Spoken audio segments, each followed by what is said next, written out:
नमस्कार मित्रों, मैं प्रियंका स्वागत करती हूं आप सभी का आपके अपने YouTube channel smart study classes 77 पर। मित्रों, हमारे चैनल के माध्यम से आपको विभिन्न विषयों की तैयारी करवाई जा रही है। यदि आप अपनी तैयारी करना चाहते हैं तो हमारे चैनल को अवश्य ज्वाइन करें। यानी आप YouTube पर जाकर सर्च करिए स्मार्ट स्टडी क्लासेस 77 पर, वहाँ पर आपको हमारा चैनल मिलेगा। और चैनल में प्रत्येक विषय से संबंधित प्लेलिस्ट बनी हुई है, आप प्लेलिस्ट में जाइए, देखिए, अपनी जानकारी को बढ़ाइए। यदि हाँ मित्रों, आप किसी भी क्लास की PDF चाहते हैं तो उसके लिए आपको हमारा टेलीग्राम चैनल ज्वाइन करना होगा। और टेलीग्राम चैनल का नाम क्या है? टेलीग्राम पर जाइए, वहाँ पर सर्च करिए आप स्मार्ट स्टडी क्लासेस 77 को और उसमें आप ऐड हो जाइए। वहाँ पर हम अपने सभी कक्षाओं से संबंधित PDF आपको दे देते हैं। आज जो मैं लेकर आई हूँ आपके लिए वो है उत्तर प्रदेश संबंधित विशेष श्रृंखला की शुरुआत की है हमने, क्योंकि आपकी विभिन्न परीक्षाओं में उत्तर प्रदेश से संबंधित क्वेश्चन पूछे जाते रहते हैं। तो आज की जो पहली क्लास है वो यहाँ के महान व्यक्तित्व के बारे में, जो कि उत्तर प्रदेश की धरती पर जन्म लिए और हमारे इस देश यानी हमारे इस प्रदेश का नाम इन्होंने पूरे विश्व में रोशन किया। ऐसे व्यक्तित्वों के बारे में हम पढ़ना प्रारंभ करते हैं। ठीक है मित्रों, यदि आप पढ़ना चाहते हैं NTA NET JRF Hindi subjects paper 2 की तैयारी करना चाहते हैं तो उसके लिए भी आप हमारे चैनल को जरूर ज्वाइन करें। ठीक है मित्रों, चलिए हम पढ़ते हैं। आइए देखते हैं सबसे पहले महात्मा बुद्ध के बारे में। महात्मा बुद्ध का जन्म सिद्धार्थनगर जिले के लुम्बिनी नामक गांव में हुआ था, जो कि वर्तमान में कहाँ पर है? यह अभी नेपाल में है। और इनका कुल क्षत्रिय था। बचपन का नाम इनका सिद्धार्थ था। पिता का नाम सुद्धोधन था और माता का नाम महामाया था। पत्नी का नाम यशोधरा था। कुछ अन्य नाम मिलता है बिंबा, गोपा, भदकक्षना। पुत्र का नाम राहुल मिलता है। 29 वर्ष की उम्र में इन्होंने घर छोड़ दिया था और 35 वर्ष की अवस्था में वैशाख पूर्णिमा के दिन इन्हें ज्ञान की प्राप्ति हुई थी। मित्रों, प्रथम उपदेश उन्होंने कहाँ पर दिया था? ये देखिए, यहाँ पर देखते हैं, सारनाथ में दिया था। और सारनाथ को ही ऋषिपत्तनम और मृगदाब भी कहा जाता है, जिसे धर्म चक्र प्रवर्तन कहा गया।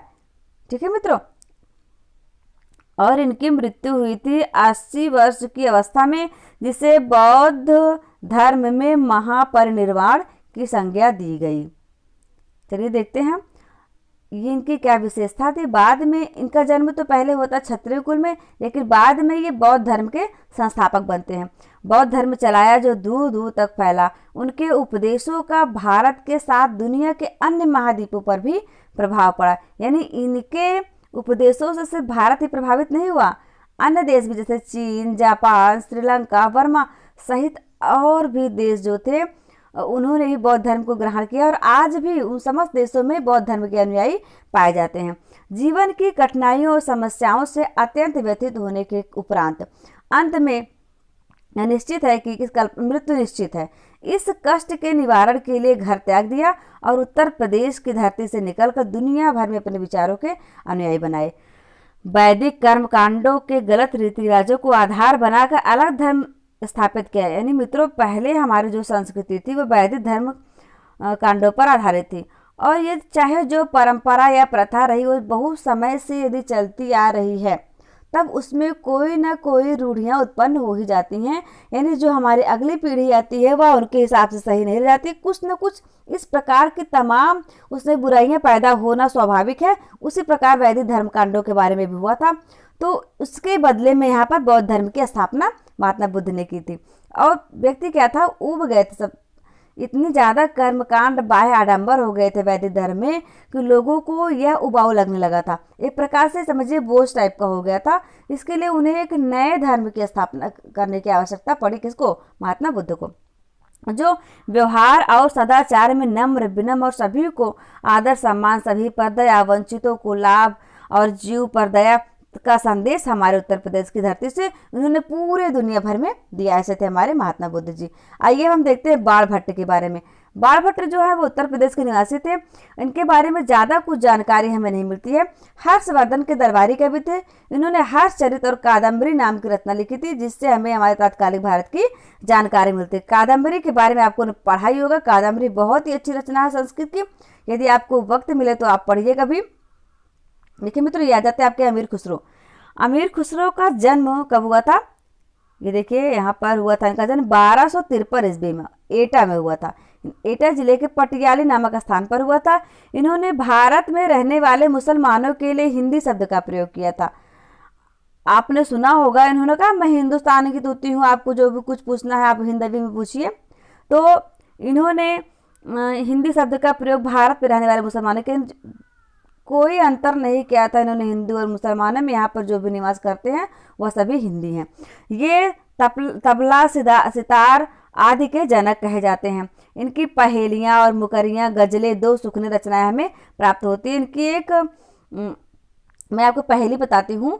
पहेली क्या है इसकी, देखिए। एक थाल मोती से भरा, सबके सिर पर औंधा धरा, बार बार वह थाली फिरे, मोती उससे एक न गिरे। यह पहेली थी और इसका उत्तर क्या था, आकाश। इसी प्रकार की इनकी बहुत सारी मुकरियाँ भी प्राप्त होती हैं जो कि आप हिंदी साहित्य में पढ़ेंगे। हिंदी साहित्य को पढ़ने के लिए आप हमारे YouTube के चैनल स्मार्ट स्टडी क्लासेस 77 को सब्सक्राइब कर लीजिए। वहाँ पर हम आपको हिंदी की तैयारी करवाते हैं, तो आप उससे पढ़िए, ठीक है मित्रों। ये फिलहाल हम पढ़ रहे हैं उत्तर प्रदेश स्पेशल के बारे में, तो यहाँ बहुत ज़्यादा आपको विस्तृत रूप से नहीं पढ़ाया जाना है। डॉक्टर रोहितास अस्थाना ने अमीर खुसरो को हिंदी गज़ल का प्रवर्तक स्वीकार किया है। इनकी गज़लों में आबद्ध शेर यानी शेर व शायरी जिसे आप कहते हैं, भाषा की दृष्टि से हिंदी और फारसी का संगम प्रस्तुत करते हैं। अब ये देखिए, एक महान व्यक्तित्व कबीरदास जी। कबीरदास जी का जन्म 1398 ईस्वी में काशी माना जाता है। इनके पालन पोषण करने वाले नीरू नीमा नामक जुलाहे थे और पत्नी का नाम लोई, संतान का नाम कमाल और कमाली कहा जाता है। गुरु रामानंद थे। वाणी संग्रह जो है वह साखी शब्द रामायणी के नाम से, मृत्यु 1518 में होती है। मित्रों, मैं यहाँ पर बताना चाहूँ कबीरदास जी के बारे में। कहा जाता है कबीरदास जी का जन्म जो है वो विधवा ब्राह्मणी के गर्भ से हुआ था। विधवा ब्राह्मणी के गर्भ से होने के कारण उसे लोक लज्जा के भय से इनको एक लहर तारा नामक तालाब था, वहां पर लाकर फेंक दिया था। वहां पर ये नीरू नीमा नामक जुलाहे किसी कार्यवश गए थे। उन्होंने बच्चे को रोते हुए देखा तो उसे उठाकर लाए अपने यहाँ, क्योंकि वो निसंतान दंपत्ति थे, तो उन्होंने इनका पालन पोषण अपने पुत्र के रूप में किया। ठीक है मित्रों, मुस्लिम परंपरा के अनुसार शेख तकी को उनका गुरु माना जाता है, जबकि अधिकतर विद्वानों ने रामानंद को इनका गुरु स्वीकार किया है। इनकी रचनाओं का संकलन इनके शिष्य धर्मदास ने बीजक नाम से किया था और बीजक के अंतर्गत ही साखी शब्द और रामायणी तीनों समाहित हैं। ये सिकंदर लोदी के समकालीन थे। आपने सुना होगा सिकंदर लोदी ने कितना प्रताड़ित किया था। सिकंदर लोदी ने लोहे की जंजीरों में बंधवा कर कबीरदास जी को गंगा जी में फेंक दिया था, लेकिन फिर अलौकिक शक्ति के प्रभाव से वो सुरक्षित बाहर निकल कर आए थे। इसी प्रकार तमाम प्रकार से यातनाएं सिकंदर लोदी ने कबीरदास जी को देने का प्रयास किया था। और इनकी भाषा सदुक्कड़ी थी। सदुक्कड़ी अर्थात राजस्थानी और पंजाबी मिली हुई बोली में ये बोलते थे। जो ये बोलते थे उनकी रचनाओं का संग्रह इनके शिष्य कर लिया करते थे। और हजारी प्रसाद द्विवेदी ने कबीरदास जी को भाषा का डिक्टेटर कहा है। कबीरदास जी पढ़े लिखे नहीं थे, इन्होंने इस बात को स्वयं स्वीकार किया है और कहा है मत कागज छुओ नहीं, कलम गयो नहीं हाथ। यानी कि मैंने तो कागज को छुआ नहीं है और कलम को कभी भी हाथ में पकड़ा नहीं है। इससे साबित होता है कि इन्होंने अपनी रचनाओं का संकलन खुद नहीं किया, बल्कि ये दोहों, साखियों, शब्दों जो भी है उनको कहते जाते थे और उनके शिष्य इसका संकलन कर लेते थे। वही संकलन हमारे सामने आता है बीजक के रूप में। चलिए आगे बढ़ते हैं हम सूरदास जी के बारे में। एक महान व्यक्तित्व, इनके बारे में कुछ पंक्तियां हैं, देखिए पढ़ते हैं। हिंदी जग के सूर के जन्म काल का किसको गान।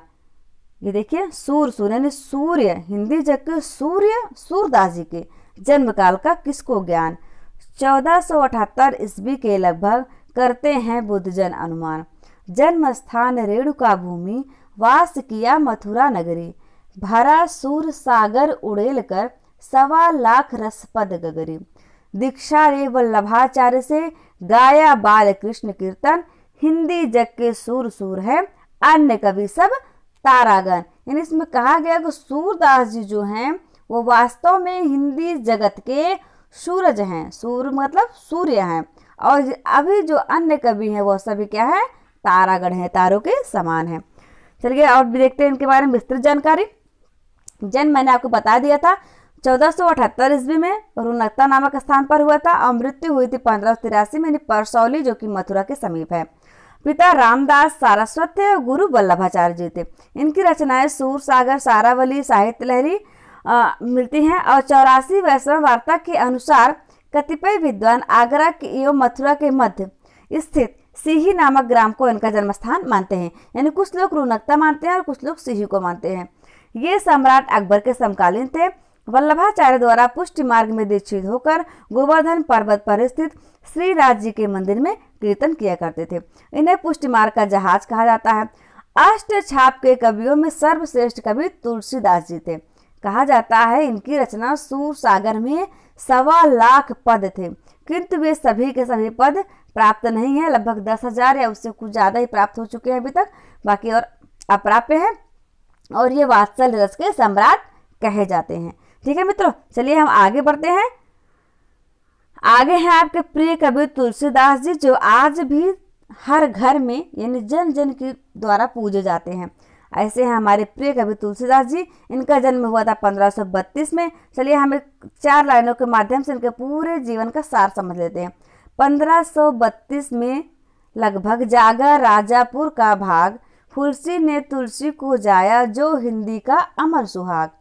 पर जब पाया जन्म मूल में, मनमा उपजा कुछ आभास, त्यागा सौंप दिया मुनिया को, मुनिया दीना नर हरिदास। पालित पोषित शिक्षित होकर, शेष सनातन से पा ज्ञान, निज पत्नी रत्नावली से पा, राम प्रेम का सौरभ मान। काशी वास किया हो करके, राम स्नेह सागर में लीन, ला करके हिंदी जग को तब, रामचरित मानस मण दीन। आज विश्व के अखिल रसिक जन, कर मानस में स्नान विलास, मुक्त कंठ से कह उठते हैं, जय तुलसी जय तुलसीदास। मित्रों, आपको पता है कि तुलसीदास जी का जो जन्म है वो कुछ लोग तो राजापुर में मानते हैं जो बांदा जिले में है, कुछ लोग अन्य स्थानों को मानते हैं। फिलहाल मुझे जो प्रमाणित लगता है वो राजापुर ही लगता है। तो ये पंक्तियों के आधार पर भी हम राजापुर को ही मानेंगे। और इनकी माता जी का नाम हुलसी था, पिता का नाम क्या था? आत्माराम दुबे था। जब इनका जन्म हुआ तो ग्रह नक्षत्र आदि देखे गए तो पता चला कि यह तो जो है मूल नक्षत्र में पैदा हुए हैं। और इनको पिता को अनिष्ट होने का कुछ आभास हुआ। इन्होंने अपने पुत्र का त्याग कर दिया। त्याग कर किसे दिया? मुनिया नामक एक दासी थी, उसको दे दिया। और उस दासी ने एक गुरु थे नर हरिदास, उनको दे दिया। और पालन पोषण वहीं पर हुआ। फिर शेष सनातन ने इनको शिक्षा ज्ञान दिया। फिर आपको पता होगा कि ये अपनी पत्नी रत्नावली से वो अत्यंत प्रेम करते थे। और एक बार ये जब इनकी पत्नी मायके गई हुई थी तब इनसे रहा नहीं गया और ये रात में ही नदी को पार करते हुए अपनी पत्नी के कमरे में पहुंच जाते। वहां पर इनकी पत्नी इनसे कहती है, अस्थ चर्ममय देह मम, लिखूंगा यहाँ पर, अस्थ चर्ममय देह मम, तासो वैसी प्रीत, ऐसी जो श्री राम माँ होत न तो भवित। ये शुरू से इस तरह है, अधिक अधिक ऐसो प्रेम को कहा कहो मैं नाथ। और इसी प्रकार से है पंक्तियां, मुझे थोड़ा सा विस्मरण हो रही हैं। मैं आपको हिंदी की जो क्लास हो उसमें पूरा सुना दूंगी। ठीक है मित्रों, मतलब इनकी पत्नी ने इस प्रकार की कुछ पंक्तियां इनको कही जिससे इनको आहत महसूस हुआ। इनकी पत्नी ने कहा, जिस तरह से प्रेम आप मुझसे करते हैं उसी तरह का प्रेम यदि आप श्री राम से करें, प्रभु के चरणों में लगाएं तो आपका उद्धार हो जाए। इन्हें वास्तविकता का ज्ञान जाता है और ये वहां पर वापस लौट आते। फिर ये आजीवन राम की भक्ति में लीन रहते हैं। तो उन्होंने रामचरितमानस को लिखा, आपको पता ही है, आज हर घर में पूज्य हैं हमारे तुलसीदास जी। फिर है ये निजामुद्दीन औलिया, ये कहाँ के निवासी थे? बदायूं के। बाबा फरीद के शिष्य थे और सूफी धर्म के प्रचार प्रसार में इनका विशेष योगदान रहा। जियाउद्दीन बरनी, ये निवासी बुलंदशहर के थे और सल्तनत कालीन इतिहासकार थे। साथ ही ये मोहम्मद बिन तुगलक तथा फिरोज शाह तुगलक के दरबार में रहते थे। फतवा ए जहांदारी तथा तारीख फिरोज शाही नामक ग्रंथों की रचना की, जिससे हमें सल्तनत कालीन इतिहास की जानकारी मिलती है। और शेख फैजी थे, ये आगरा के निवासी थे। अकबर के दरबार में एक श्रेष्ठ कवि थे, इतिहास व चिकित्सक भी थे। उसके बाद आपको संत रैदास जी थे। संत रैदास कहाँ के निवासी थे? वाराणसी के निवासी थे। रामानंद के 12 शिष्यों में से एक थे और रामदासी संप्रदाय की स्थापना की थी। निर्गुण ब्रह्म के उपासक थे और मीराबाई के गुरुदेव कौन थे? रैदास जी थे। आपको पता है ना रैदास जी के बारे में? अधिक जानकारी के लिए आपको हमारी हिंदी की वीडियो देखनी पड़ेगी, क्योंकि ये उत्तर प्रदेश स्पेशल से संबंधित जानकारी है। यहाँ पर सिर्फ हम आपको उतनी ही जानकारी प्रदान करते हैं जितनी कि आपकी परीक्षा के लिए अत्यंत आवश्यक हो जाती है। ठीक है मित्रों, अब आप जानिए मंगल पांडे के बारे में। मंगल पांडे कौन थे? 1857 की क्रांति के नायक थे मंगल पांडे जी। उत्तर प्रदेश के निवासी थे जिन्होंने चर्बी युक्त कारतूसों के प्रयोग से इनकार कर दिया और फिरंगियों पर गोली बरसाई, जिसके परिणाम स्वरूप 8 अप्रैल 1857 को फांसी दे दी गई। मित्रों, यह इतिहास से संबंधित वीडियो आपको इसे जानने के लिए हमारे इतिहास की कक्षा देखनी पड़ेगी, जो कि दीपक सर के द्वारा पढ़ाई जाती है। बहुत ही बेहतरीन क्लास होती है इतिहास की, आप जरूर ज्वाइन करें। ठीक है मित्रों, चलिए अब हम जानते हैं रानी लक्ष्मीबाई के बारे में। चमक उठी सन 57 में वह तलवार पुरानी थी, बुंदे लेहर बोलोगे मुंह हमने सुनी कहानी थी। सुभद्रा कुमारी चौहान की लिखी पंक्तियां आज भी हर बच्चे बच्चे को जुबान पर है। चलिए फिलहाल हम जानते हैं इनके बारे में कुछ। पेशवा बाजीराव द्वितीय के दत्तक पुत्र नाना साहब की पुत्री थी। बचपन का नाम मनु था। बाजीराव द्वितीय प्यार से छबीली कहते थे। पालन पोषण बिठूर में हुआ। तलवारबाजी घुड़सवारी इनको बहुत अच्छे तरीके से आती थी। इनका विवाह झांसी के महाराज गंगाधर राव के साथ हुआ था। डलहौजी की डॉक्ट्राइन ऑफ लैप्स का विरोध किया और भयंकर लड़ाई लड़ी। 18 जून 1857 को जनरल हीरोज की सेना से लड़ते हुए यह शहीद होगी। वीरांगना थी यह हमारे देश की। मित्रों, अधिक जानकारी यदि आप चाहते हैं तो हमारे एक वीडियो पड़ा हुआ हमारे चैनल पर 1857 की क्रांति का, उसमें आप महारानी लक्ष्मी के बारे में बहुत अच्छी जानकारी प्राप्त कर सकते हैं। ऊपर जैसे आपके थे ये कौन, मंगल पांडे जी, इनके बारे में नहीं, 1857 की पूरी क्रांति का एक वीडियो पड़ा हुआ है, बहुत ही बेहतरीन वीडियो, आप जाकर उसे जरूर देखें। चलिए हम जानते हैं चंद्रशेखर आजाद के बारे में। 23 जुलाई 1906 को इनका जन्म हुआ था उन्नाव में। हिंदुस्तान रिपब्लिकन एसोसिएशन नामक क्रांतिकारी संगठन का इन्होंने गठन किया था। 1925 में काकोर रेल डकैती घटना को अंजाम दिया। काकोरी, जिसे आप कहते हैं काकोरी कांड कहा जाता है, जिसमें सरकार का माल लूटा था। सरकार का माल क्या था? वो तो हमारे देश का ही माल था। अंग्रेज हमें लूट रहे थे, तो उन्होंने ऐसे लूट कर कोई बुरा काम नहीं किया। मेरी नजर में तो आजाद चंद्रशेखर जी ने बहुत बढ़िया काम किया था। वो हमारा ही खजाना था और अपना ही खजाना यदि अपने देश के विकास के लिए हम ले लेते हैं, छीन लेते हैं, उसमें कोई बुराई नहीं है। क्योंकि आपको पता है, सभी जानते हैं, अंग्रेज क्या कर रहे थे? हमारे देश के धन को लूट करके अपने यहाँ ले जा रहे थे। ठीक है मित्रों, तो हमारा धन था, हमने लूटा, उसको कोई दिक्कत वाली बात नहीं थी, लेकिन उसी के लिए इनको गुनहगार ठहराया जा रहा था। 27 फरवरी 1931 को प्रयागराज के अल्फ्रेड पार्क में फिरंगियों के साथ मुठभेड़ में अंतिम बची अपनी ही गोली से अपने आप को भारत माता की आज़ादी की ज्वाला जलाने में अपने को झोंक कर भारत की आज़ादी के दीवानों में विलीन हो गए। मित्रों, यहाँ पर देखिए, गद्दारों की बात जब जब भी आएगी तब हम नहीं बख्शेंगे अपने देश के जितने भी गद्दार हुए। यहाँ पर किसी एक गद्दार ने जा करके अंग्रेजों को सूचना दे दी कि आज़ाद जो है वो अल्फ्रेड पार्क में बैठे हुए हैं। अल्फ्रेड पार्क कहाँ है आपको पता है? प्रयागराज में है, हमारे घर के समीप में ही है, थोड़ी दूर पर है। अल्फ्रेड पार्क में ये बैठे हुए क्योंकि आजाद चंद्रशेखर जी जो हैं वो मिलने के लिए आए थे। किससे? हमारे देश को जो और क्रांतिकारी नेता थे उनसे मिलने के लिए आए थे। वहां पर उनसे कहा गया था कि आप जाकर वहां पर इंतजार करिए। तो यहाँ पर बैठ कर इंतजार कर रहे थे। फिर कुछ लोग जाके मुखबिर जो होते जाकर सूचना दे देते हैं और अंग्रेज की जो सेना की टुकड़ी होती है वह उनके ऊपर आक्रमण करने के लिए चारों तरफ से इनको घेर लेते हैं। ये पूरा उनको सामना करते रहते हैं, लेकिन अंत में जब इन्हें लगता है कि अब मैं इनको नहीं झेल पाऊंगा और यहाँ से बचकर नहीं जा पाऊंगा, तो उनके रिवाल्वर में जब एक गोली बजती तो अपने कनपट्टी पर खुद ही मार लेते हैं। क्योंकि इनका प्रण था कि मैं अंग्रेजों के हाथ कभी भी नहीं आऊंगा, मैं आज़ाद था, आज़ाद हूँ और आज़ाद रहूंगा। ऐसे थे हमारे चंद्रशेखर आजाद जी। सत सत नमन ऐसे वीरों को। चलिए पढ़ते हैं नाना साहब। इनका अन्य नाम गोविंद था। इन्हें परिवार में धोंतु पंत भी कहा जाता है। अंतिम मराठा पेशवा बाजीराव द्वितीय के दत्तक पुत्र थे। पेशवा इन्हें प्यार से नाना कहते थे। फिरंगियों द्वारा पेशवा का पद समाप्त किए जाने से ये बेरोजगार हो गए और अंग्रेजों से नाराज रहने लगे। काम धंधा छिड़ जाने के कारण 1857 के प्रथम आंदोलन में मौके पर चौका लगाया और आंदोलन में फिरंगियों के खिलाफ कूद पड़े, किंतु असफल हो गए।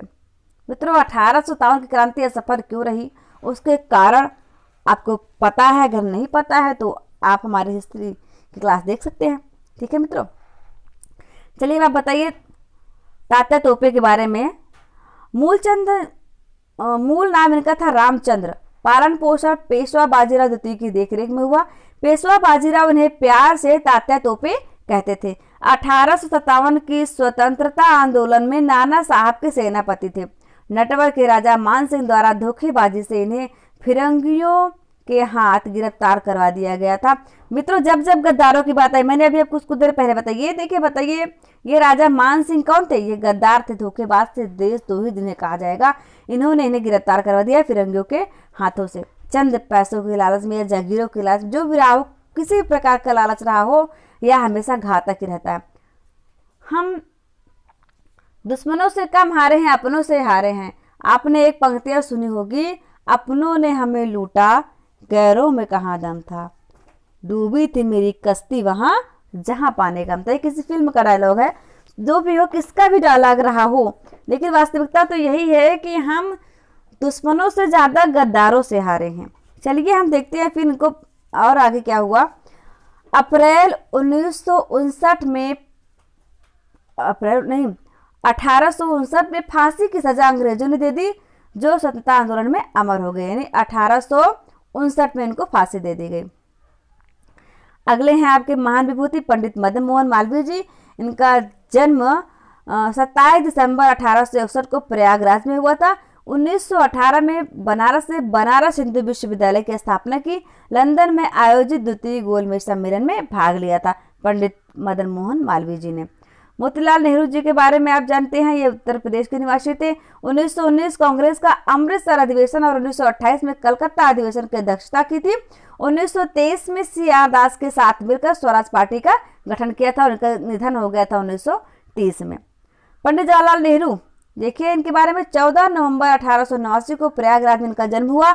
लंदन से वकालत की डिग्री प्राप्त की थी और 1916 ईस्वी में कमला जी के साथ इनका विवाह हुआ था। 1923 ईस्वी में भारतीय राष्ट्रीय कांग्रेस का सचिव बनाया गया। 1929 ईस्वी में लाहौर अधिवेशन में कांग्रेस की अध्यक्षता की, जिसमें पूर्ण स्वराज का लक्ष्य निर्धारित किया गया और 1946 की अंतरिम सरकार ने इन्हें प्रधानमंत्री बनाया। तब से लेकर 27 मई 1964 अपनी मृत्यु तक, यानी जब तक उनकी मृत्यु नहीं हो तब तक भारत के प्रधानमंत्री बने रहे। देश की दिशा लोकतांत्रिक ढंग से देश को चलाया और जनता को खुशहाल किया। साथ ही चाइना के साथ युद्ध में हार के देश की गरिमा को बचाए रखा।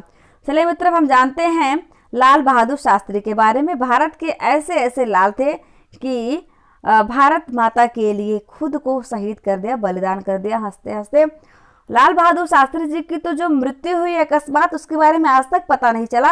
अब क्या दिक्कत थी, देखिए मित्रों, देखते हैं। 2 अक्टूबर 1904 को मुगल सराय में इनका जन्म हुआ था।